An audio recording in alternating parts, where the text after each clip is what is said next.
welcome to Seattle Sports Union's Baseball Preview. I'm Matt Page, and joining me, my co-editor for baseball, Ian Loney. It's February, folks, and you know what that means. Pitchers and catchers are reporting soon, and baseball's right around the corner. Stick with us as we cover the Mariners' new organizational direction, along with positional coverage, and finally, we're going to offer some, maybe too early, maybe a little early, predictions for this coming season.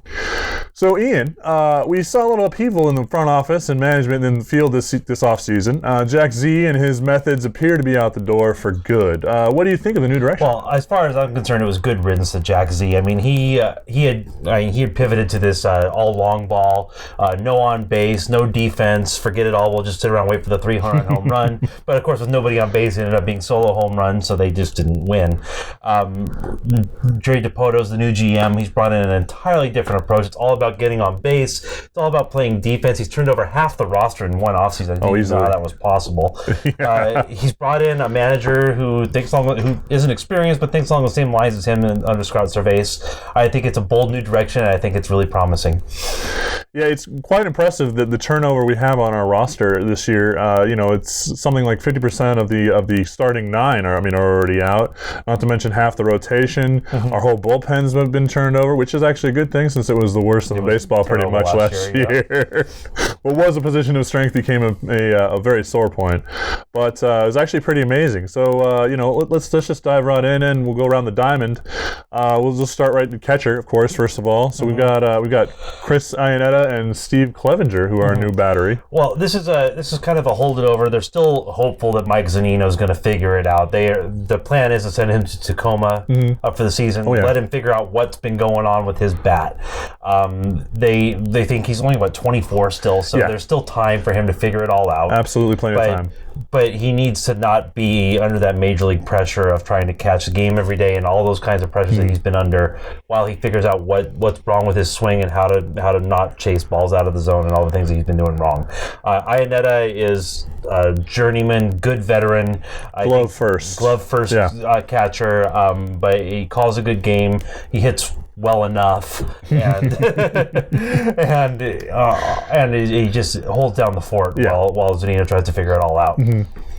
And then, of course, Steve Clevenger is a little bit more hitter-oriented, but he can still anchor the catcher position pretty well.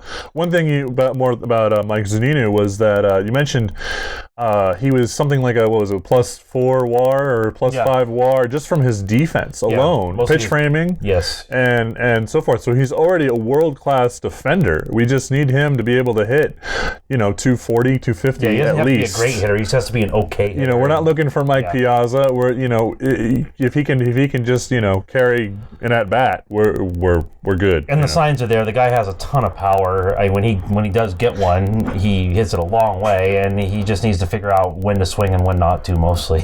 Well, and some of the refocus with the player development staff this offseason, they brought in a lot of new folks who are going to hopefully try and recorrect him back to contact first and try and bring his average back up.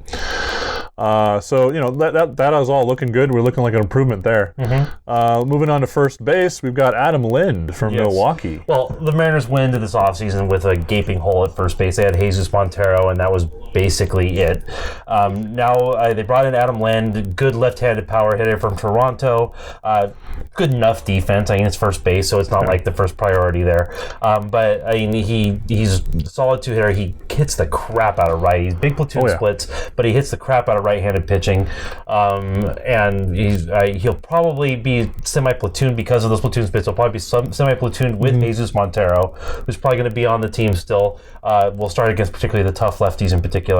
But I think all in all, it's a good setup for him. So you think it's an improvement over Logan Morrison from last year? Absolutely. It's not even a comparison. All right, moving on to second base there. We've got Robinson Cano back again, of course, on year, 3 of 10. Yes. Do you think he's going to bounce bounce back? Well, something came out during the offseason. It turned out he was battling through a sports hernia half the season last year. He had surgery on it over the offseason. It was affecting his defense. It was certainly affecting his bat early in the season. He obviously tore it up in the second half. Yeah. There's no reason to think he won't continue to do so, especially now that he's fully healthy. I expect big things out of Cano this year. And obviously, with the improved lineup that we're going down right now, he'll have better protection in the lineup. And another year's experience from Kyle Seager and Nelson Cruz there again, and some other players we're going to get to. Yeah, I think you're right. I think he'll bounce back. I think he'll have put in a full season like he did the second half last season. So I guess the next one, of course, is shortstop. Ketel Marte took it over, stepped in last year, and he impressed me a lot. Yeah. I wrote heavily on how impressed I was for him for our site, and but there's still Chris Taylor out there. Yes.